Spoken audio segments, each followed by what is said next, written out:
Hello, how's it going, everybody? Okay, so today we have a class on, it's just kind of a history class on Thanksgiving and the how Thanksgiving actually came about. Um, there's a lot of things that, people talk about Thanksgiving and it's not really true. So I kind of want to go over the things about Thanksgiving that are true, how it kind of really came about, and then how we kind of got it to come together to the way it looks today, with our families and everything. I mean, this year obviously is going to be a little bit different for everybody, but it's still a very important thing to kind of look at so that we know the history behind it, because high school books, elementary school books, things like that, they don't really tell you the real history of things. They kind of give a watered down version as to what things are. So we're gonna go look at exactly how it did happen and things like that, and kind of the how it came up as it happened. Well, this is Arlo Guthrie at Alice's restaurant, getting ready for his Thanksgiving dinner. Okay, so there's a television special called The Mouse on the Mayflower, and there's a lot of videos like this that actually really misinformed a generation of people, and then that misinformation tends to kind of go down the line and misinform other people. So So let's look at the timeline of Thanksgiving. So the Mayflower, this is true, it did bring pilgrims to the North America from Plymouth, England.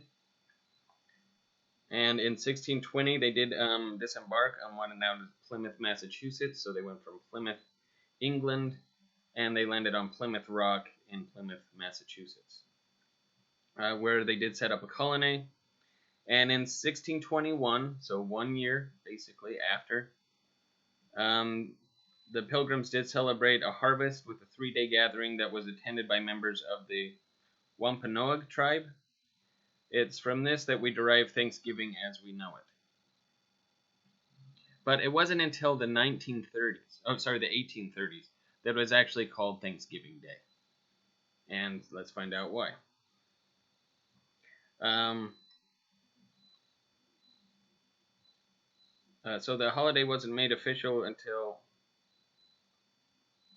well, and it was called, sorry, so in the 1830s, it was called Thanksgiving by New Englanders. So those are people really on the East Coast. They called it New England because most of the people coming over in waves of immigration did come from England. So they started calling things here New England because this was supposed to be the New England, as opposed to America, which was what it turned into. But they still, they call them the New England Patriots, things like that, because that was set up as New England. The holiday wasn't made official until 1863, when President Abraham Lincoln declared it as a kind of thank you for all the Civil War victories in Vicksburg, Mississippi, and Gettysburg, Pennsylvania. So Thanksgiving was actually, as it was set up by Abraham Lincoln, it was to thank soldiers, fallen soldiers in the Civil Wars. But I think that part of it, like the timeline is relative. So in the 1620s, they do have a dinner, a 3-day festival, harvest festival, which does come towards this season in November. But Thanksgiving was actually set up to thank people of the Civil Wars and for the battles that they fought. So originally it was that. I mean, as a holiday. That's how it got designated as a holiday. A prevalent opposing viewpoint is that the first Thanksgiving stemmed from the massacre of the Pequot people in 1637, a culmination of the Pequot War. While it is true that Thanksgiving was noted in the Massachusetts Bay and in the Plymouth colonies afterwards, it is not accurate to say that it was a basis for our modern day Thanksgiving. As in Plymouth was already a village with clear fields and a spring where the Pilgrims found it, a lovely place to settle. Why was it available? So why was this land even available? With a stream running through it, beautiful open, clear fields. So why was this land so easily, accessible to everybody? And the answer is because every single native person or indigenous person who had been living there was a corpse, and basically means they had died. And what had happened is, as people immigrated to this country, we brought over smallpox and all sorts of diseases that were foreign to this country, that foreign to the indigenous people of this country. And what happened was, is we brought these new diseases here. It's kind of like COVID. You know, you come over on all these boats and everybody's traveling, and then they bring these diseases and it spreads like wildfire. And it's because it hasn't been introduced before, just like COVID-19 hasn't been introduced before. And now that people are getting it for the first time, our bodies don't know how to react. Well, that's basically what happened with the indigenous people of this country when it came to smallpox and things. They didn't know. Their body had no way to fight off that sort of thing. And so a lot of people died because of people's immigration to this country. And so Thanksgiving, a lot of people thought it was about religious freedom, but it wasn't just about religious freedom. It's been taught that pilgrims came because they were seeking religious freedom, but that's not entirely true. So pilgrims didn't just come here seeking religious freedom. The pilgrims had religious freedom in Holland, where they first arrived in the early 17th century. And like those who settled down in Jamestown, Virginia in 1607, the pilgrims came to North America to make money, just like everybody. It was thought that in America that there were going to be mass amounts of gold, that this was like the golden land, that there's just going to be gold in all the hills and everywhere. They found a lot of other things, spices and things like that were a lot more valuable, but gold was not something that is very prevalent here in the U.S. Once anybody got kind of a gist or a sniff of it, they'd be like, oh, I'm going to go get myself some gold. And people would just kind of dig it out of existence to where we don't really have any anymore. There is an old tale about the Lost Dutchman. I don't know if you ever want to look that up, but it's about a gold mine that someone found, a person of Dutch descent, and it seems as though they disappeared, but they found a mine that was full of gold, and nobody's been able to find that mine ever again. So supposedly there is a mine out there that has tons of gold in it. But again, so people didn't just come here for religious freedom, they came here to make money. They were also coming in order to establish a religious theocracy. So that's not the exact same thing as coming here for religious freedom. It's kind of coming here against religious freedom. So really, people were coming over to establish their religion here, to be the first religion. So it's not really religious freedom.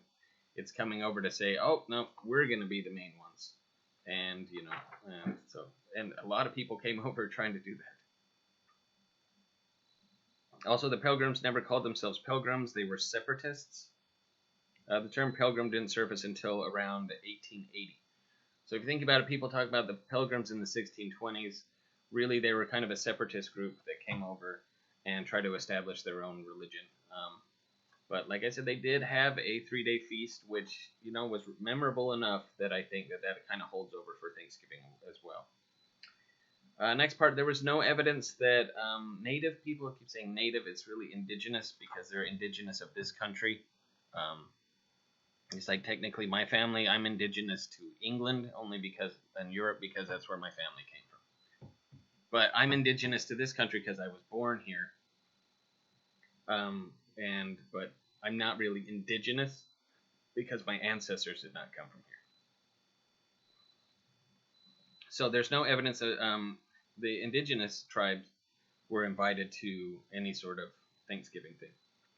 This is possibly the most common misconception. The Pilgrims extended an invitation to the Native Americans, or American Indians really, for helping them reap the harvest.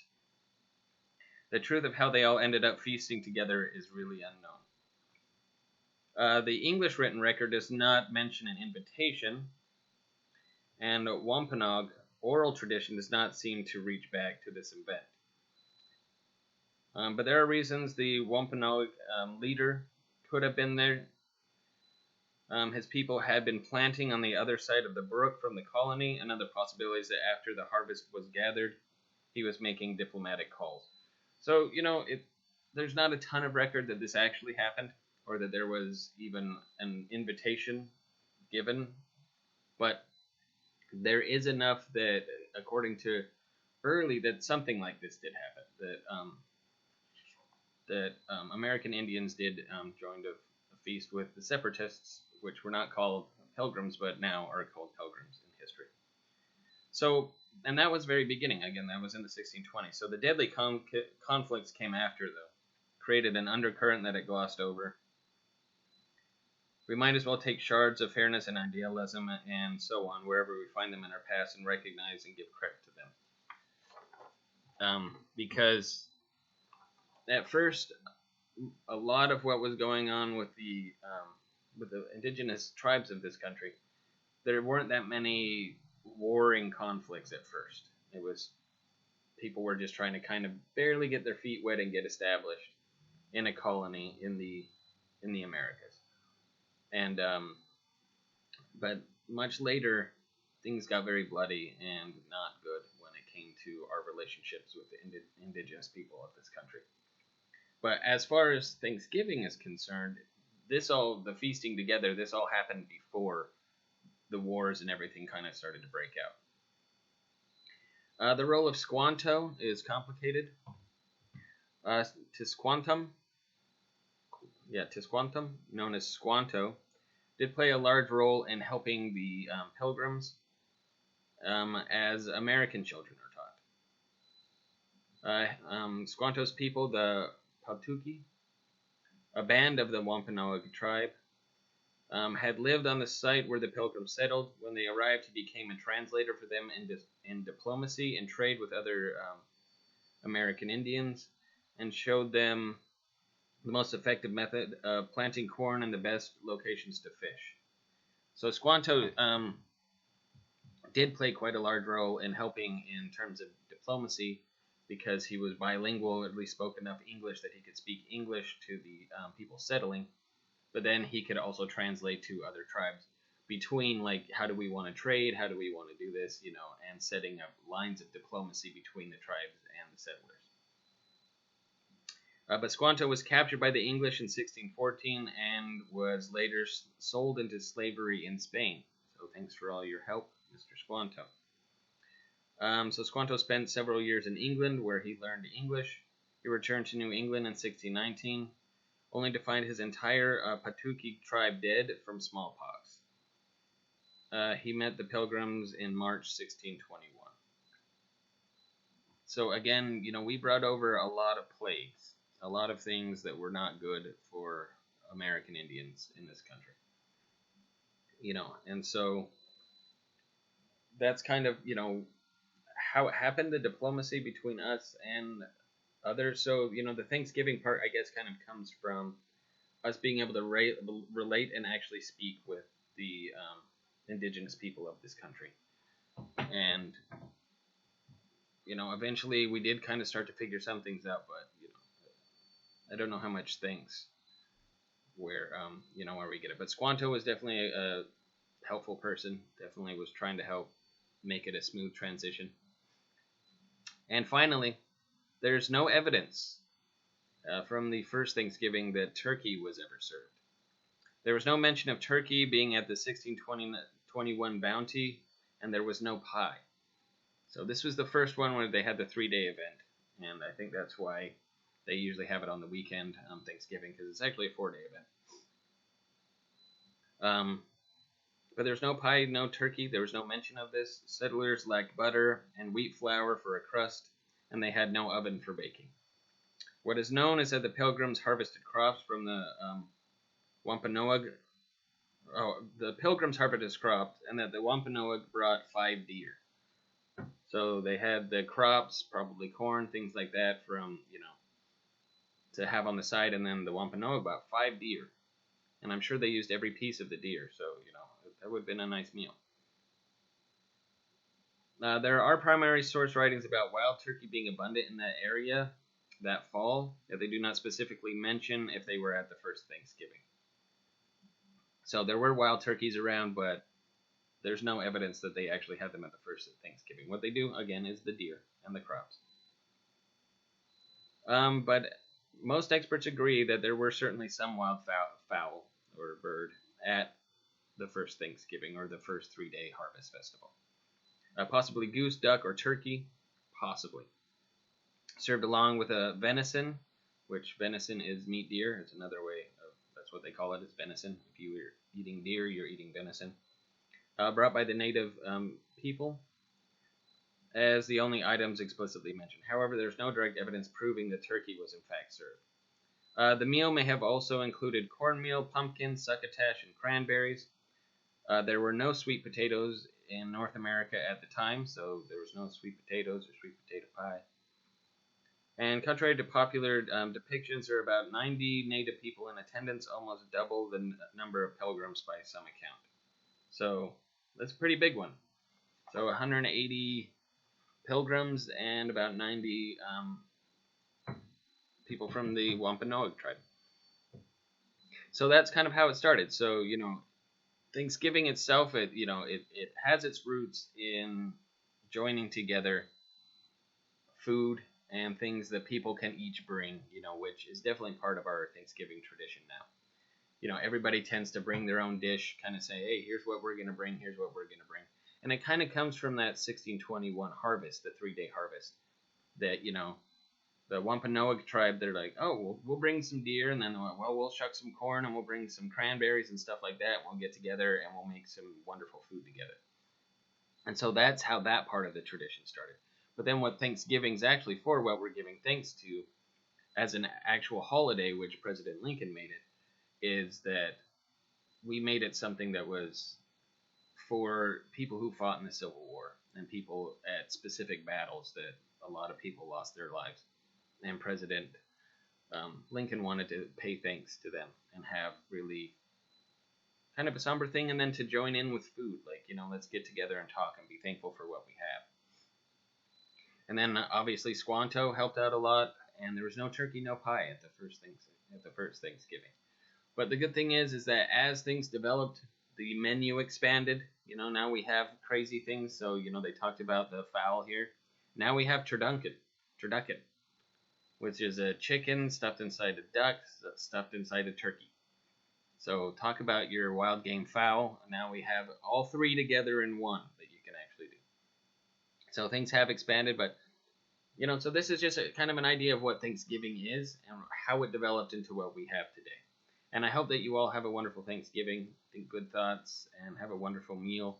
I know it's a little while off, it's next week, but at the same time, I just want to make sure that, we all have a good time. Anyway, ciao for now. I'll talk to you later on. Happy Thanksgiving.